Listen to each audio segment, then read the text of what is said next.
Hai para pencinta film di seluruh dunia, gimana kabarnya? Kembali lagi bersama saya Pendi, dan kali ini saya akan merangkum sebuah cerita film masih dari negara sahabat kecil saya.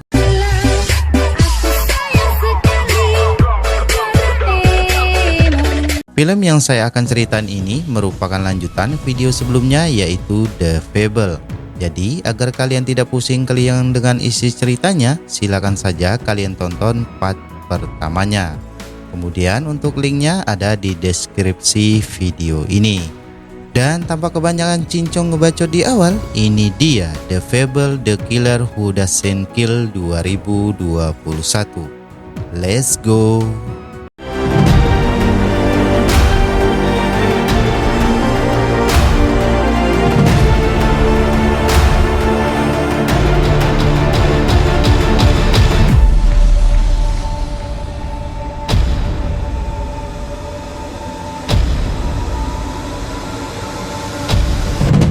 Awal kisah kita akan diperlihatkan dengan deretan pembunuhan yang dilakukan oleh seseorang yang misterius.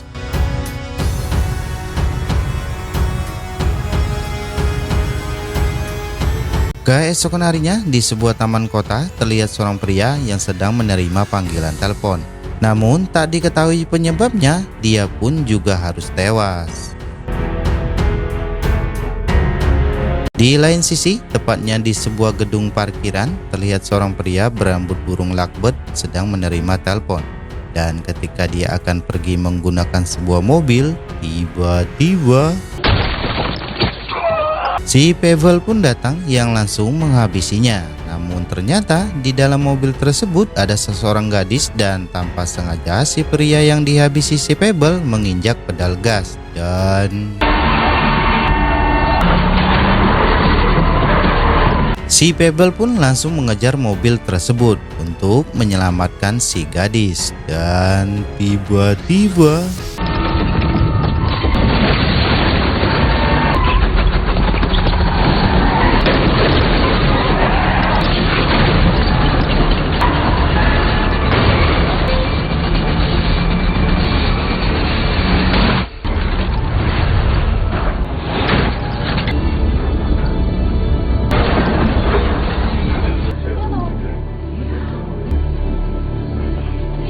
beberapa tahun kemudian, setelah kejadian tersebut, kita akan diperkenalkan dengan seorang pria parubaya bernama Utsubo yang sedang memberikan penyuluhan kepada emak-emak milenial tentang betapa pentingnya mengawasi pertumbuhan anak-anak mereka.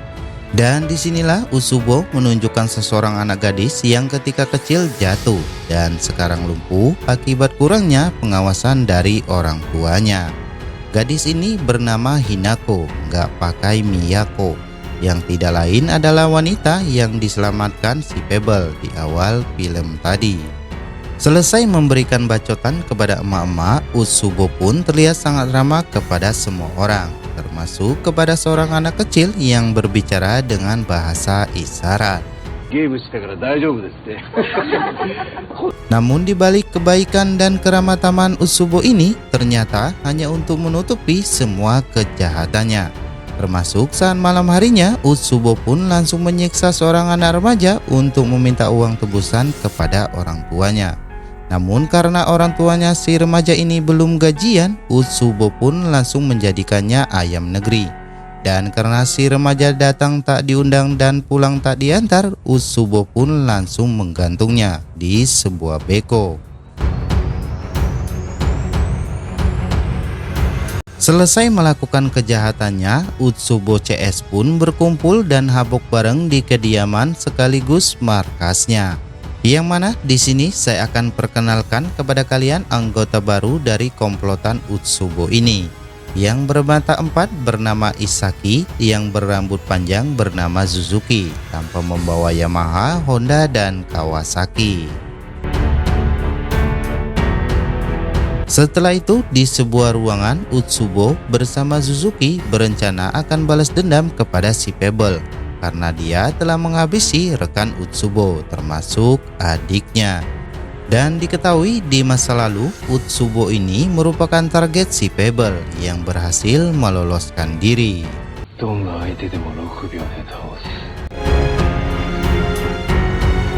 Singkat cerita, pagi pun tiba yang mana sebelum berangkat kerja, si Pebble pun menyempatkan diri untuk menonton komedi kesukaannya, yang menurutnya acara yang paling lucu sedunia.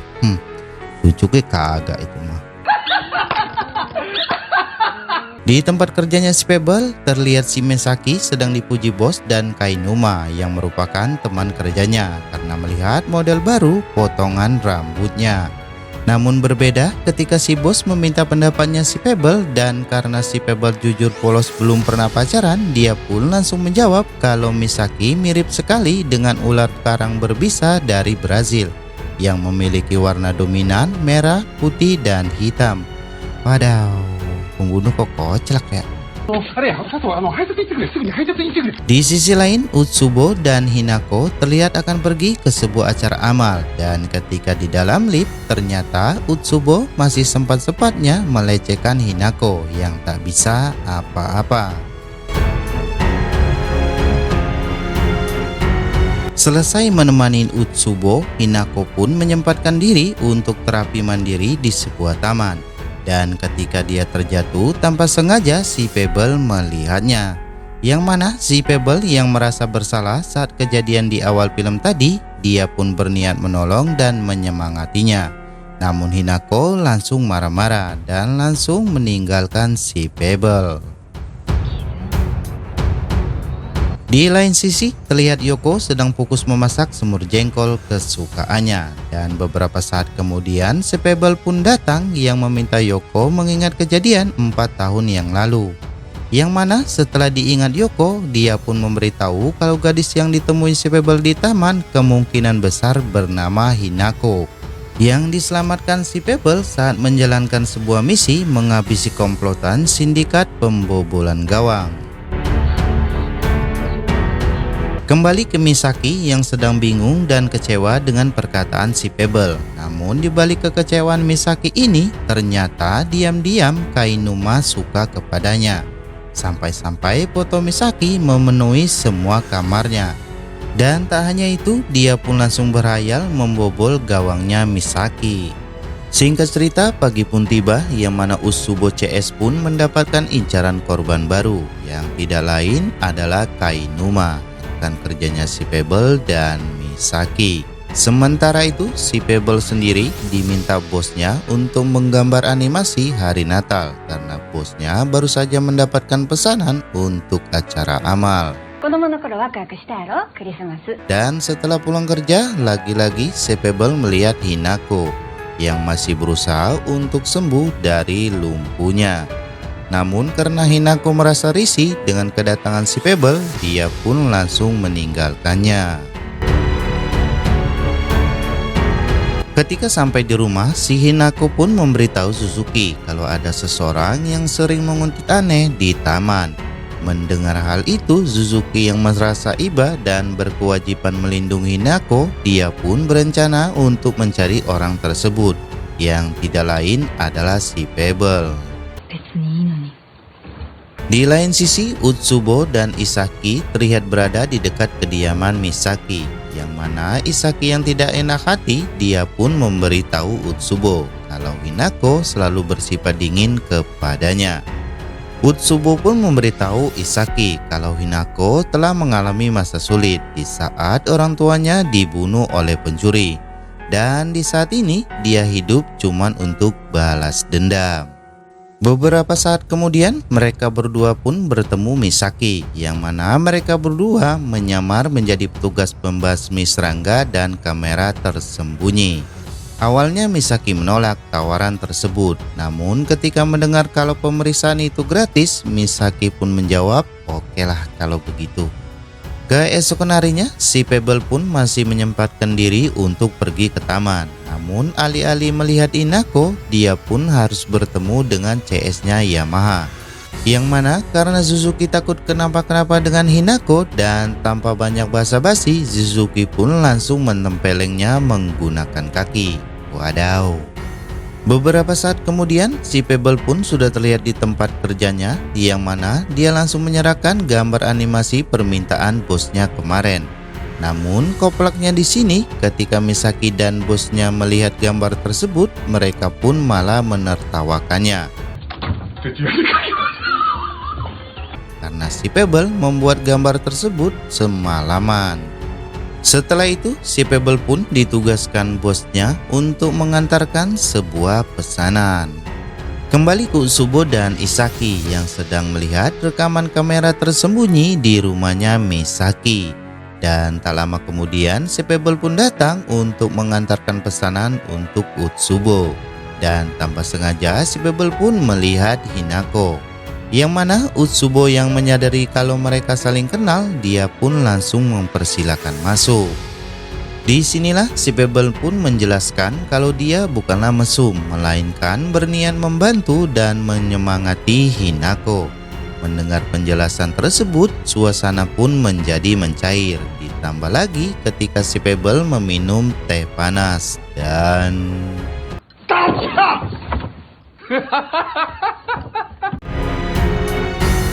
Setelah si Pebble pulang, si Utsubo pun masuk ke kamarnya Hinako dengan alasan akan memberikan terapi. Namun ternyata bukannya memberikan terapi, si Utsubo pun malah membobol gawangnya Hinako. Hingga akhir pertandingan, skor pun tetap menjadi 1-0. Saudara-saudara, kembali ke si Pebble yang baru saja pulang dan dia pun langsung bercerita dengan Yoko tentang kejadian 4 tahun yang lalu. Yang mana dia pun baru menyadari kalau Utsubo adalah tragedia yang berhasil melarikan diri. Keesokan harinya terlihat Hinako sedang melakukan terapi mandiri. Namun kali ini dia merasa kehilangan karena si Pebble tidak menampakkan batang hidungnya. Padahal dia cukup senang karena berhasil berdiri. Dan disinilah kita akan dibuat kaget, ternyata si Pebble ini lagi ngumpet di balik pohon. Kayaknya lagi main petak umpet nih orang. Di lain sisi, Utsubo CS pun sedang melancarkan aksinya, yang mana mereka pun langsung menghubungi ibunya Kainuma dan mengaku sebagai detektif swasta. Ketika sudah bertemu, Utsubo pun langsung memeras Kainuma, yang mana Kainuma dituduh telah memasang kamera tersembunyi di rumahnya Misaki, lebih tepatnya di kamar mandi, dan akan segera melaporkannya ke polisi. Namun jika Kainuma bersedia membayar, maka Utsubo dan Isaki akan menutup kasusnya. Awalnya Kainuma sempat membantah tuduhan tersebut, namun ketika Utsubo menunjukkan rekamannya, dia pun tak bisa berkata-kata lagi. Singkat cerita, pagi pun tiba, yang mana Kainuma yang merasa dijebak, dia pun berniat menghabisi Misaki. Dan tiba-tiba... ya, si Pebble pun datang dan langsung menyelamatkan Misaki. Ketika Kainuma terbangun dari pingsannya, dia pun langsung kabur. Namun ketika si Pebble akan mengejarnya, ternyata Kainuma sudah pingsan dan dipanggul oleh Suzuki, yang langsung membawanya pergi.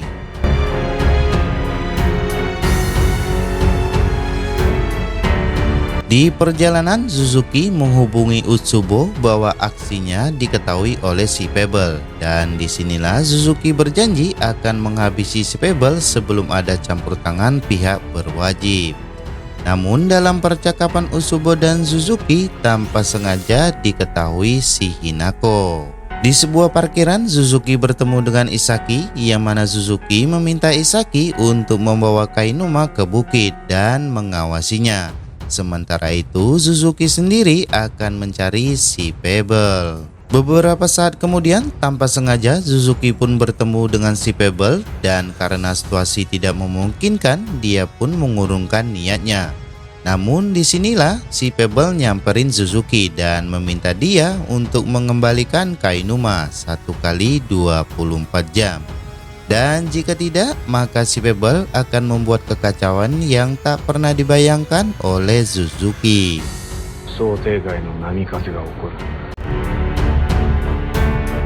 Karena penasaran dengan sosok si Pebble, Suzuki pun mencari informasi tentangnya, yang mana Isaki memaksa Kainuma untuk memberitahu di mana si Pebble tinggal.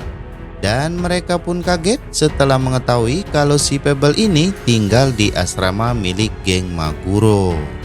マグロカンパニー確かマグロカンパニーの社宅 Tak lama kemudian Suzuki sudah terlihat berada di kediaman si Pebble dan langsung menodongkan senjata kepada Yoko yang sedang memasak semur jengkol. Yang mana ketika Suzuki meminta Yoko memberitahu tentang si Pebble, dia pun sudah salah besar karena telah membiarkan senjatanya di atas meja. Dan tiba-tiba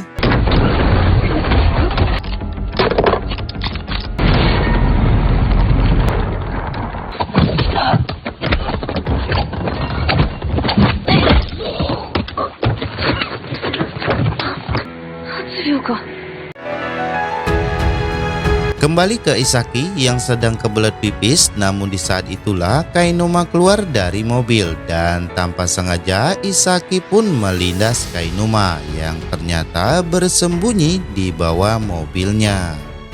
Kembali ke si Pebble yang baru saja pulang, yang mana si Pebble meminta Suzuki untuk tidak banyak bicara, namun jika tidak maka dia akan menghabisinya. Setelah itu si Pebble meminta Suzuki untuk mengembalikan Kainuma, namun apalah daya ternyata si Kainuma lagi dikubur si Isaki yang tak sengaja melindasnya. 身近な人間には誰も死んでほしくなかった Dan mendengar kabar tersebut, si Pebble pun langsung mengambil sebuah belati, yang mana Suzuki pun langsung mengeluarkan air mata, air hidung, dan kemungkinan besar ngeluarin air dalam celananya. Ngompol dong. Beberapa saat kemudian, Suzuki pun memberitahu Utsubo kalau dia telah menghabisi Isaki yang telah ceroboh dalam mengawasi Kainuma. Dan bukan itu saja, Suzuki pun memberitahu kalau Sato mengantar pesanan adalah si Pebble, pembunuh bayaran paling legendaris. Mendengar kabar tersebut, Utsubo pun langsung senang karena orang yang dicari selama ini telah ditemukan. Yang mana Utsubo pun mengajak Suzuki untuk bekerja sama dan balas dendam kepada si Pebble yang telah menghabisi adik bersama rekan-rekannya 4 tahun yang lalu. Singkat cerita, pagi pun tiba yang mana Utsubo dan Suzuki membuat sebuah rencana. Mereka pun mengumpulkan semua senjata, granat, dan sebuah ranjau sepeda. Bukan hanya itu, mereka pun juga menyewa pembunuh bayaran untuk menghabisi si Pebble. Di lain sisi, Hinako yang mulai suka kepada Pebble, dia pun memakai bibir merah sebelum pergi terapi di taman. Dan secara kebetulan ketika dia jatuh, si Pebble pun juga ada di sana, yang mana si Pebble pun mencoba untuk memeriksa kakinya dan memberitahu kalau nantinya Hinako bisa berjalan kembali. Dan tiba-tiba ya, ternyata Hinako cuman bermimpi. Setelah terbangun, Hinako pun meminta Utsubo untuk tidak menyakiti si Pebble karena dia telah memberikan motivasi rasa percaya dirinya untuk dapat berjalan kembali dan menjalani hidup seperti orang pada umumnya. Namun disinilah Utsubo pun membohongi Hinako dengan mengatakan kalau 4 tahun yang lalu yang membunuh di parkiran adalah si Pebble, dan 2 hari kemudian dia jugalah yang telah menghabisi kedua orang tuanya.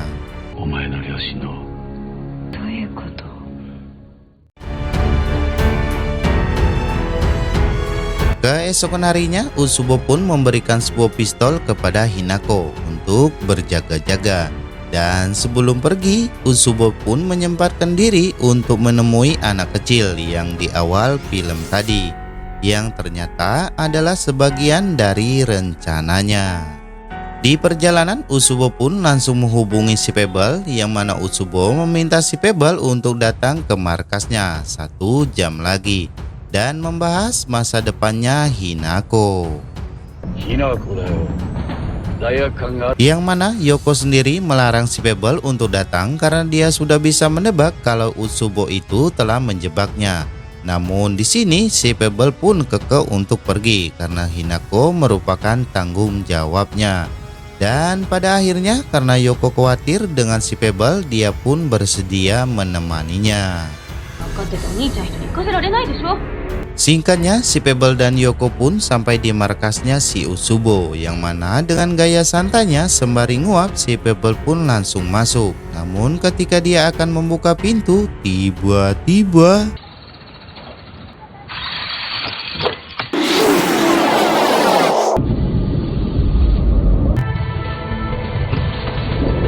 atas ledakan tersebut, para penghuni lain pun berhamburan keluar, dan disinilah para pembunuh bayaran yang disewa Usubo dan Suzuki mulai mengejar si Pebble, termasuk seorang sniper yang mengawasi dari jauh. Dan tiba-tiba パブル6階ベランダ側を逃走中。中に入った。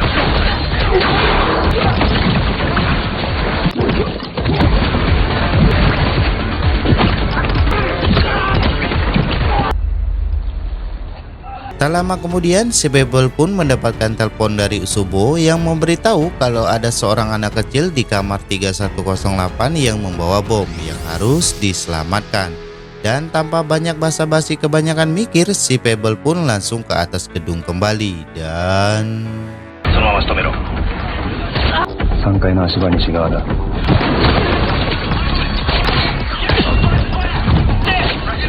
行け行け。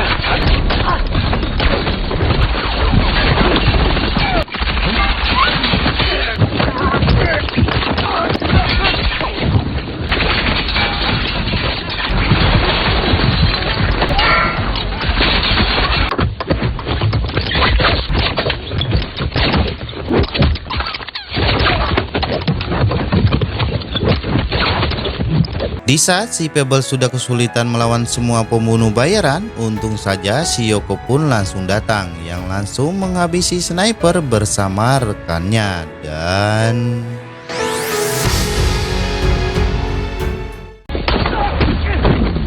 di saat Yoko berhasil mengalahkan kancung kapretnya si Usubo, dia pun melihat gadis kecil yang hampir saja jatuh yang akan mengambil sebuah balon. Seketika itu juga dia pun langsung memberitahu si Pebble, dan tiba-tiba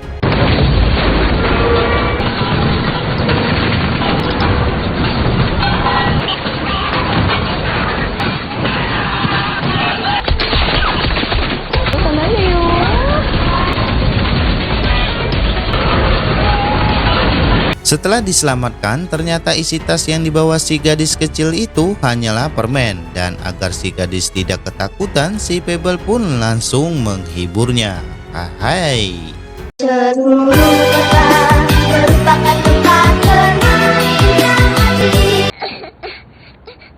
Setelah itu, si Pebble menyuruh Yoko untuk mengikuti Suzuki, sementara Pebble sendiri pergi makan bakso sembari menghubungi Ebihara untuk meminta bantuan sebuah tumpangan mengejar Usubo, yang mana Ebihara pun langsung menugaskan Kuro untuk membantunya. Di sisi lain, Yoko yang sedang mengejar Suzuki, dia pun harus kena jebakan, dan alhasil Yoko pun disandra, kemudian diikat di pohon. Disinilah Usubo meminta Hinako untuk menghabisi Yoko, karena Yoko adalah adik si Pebble yang telah menghabisi kedua orang tuanya. Namun apa yang terjadi, Hinako pun malah menembak si Usubo karena dia mengetahui kalau Usubo sendirilah yang telah menghabisi kedua orang tuanya. Di luar dugaan, ternyata Usubo masih hidup karena dia memakai rompi anti peluru yang sudah disiapkan untuk menghadapi si Pebble. Disinilah Usubo tak bisa mengelak lagi dan mengakui kalau dialah yang telah menghabisi orang tuanya Hinako karena dia takut kalau orang tuanya melaporkan bisnis prostitusinya. Mendengar pengakuan Usubo, si Hinako pun sangat marah dan tanpa dia sadari dia pun mampu berdiri. Namun apesnya si Hinako, dia pun menginjak sebuah ranjau yang sudah disiapkan untuk menghabisi si Pebble, dan tiba-tiba iya, si Pebble pun datang yang langsung menyelamatkan si Hinako dari meledaknya ranjau tersebut. Namun lagi-lagi Usubo melempar sebuah granat dan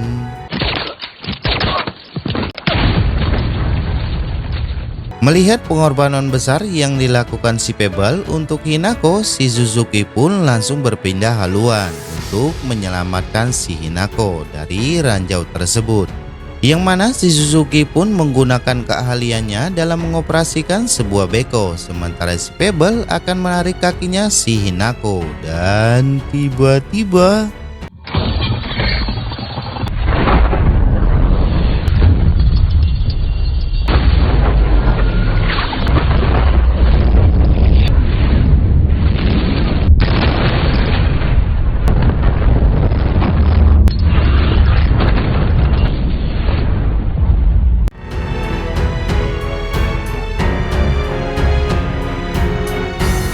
karena sudah putus asa dan tak punya harapan, si Utsubo pun langsung melempar sebuah granat dan alhasil Suzuki pun langsung menembaknya. Sebelum pergi, si Hinako pun mengucapkan terima kasih kepada si Pebble sekaligus mencoba untuk berjalan.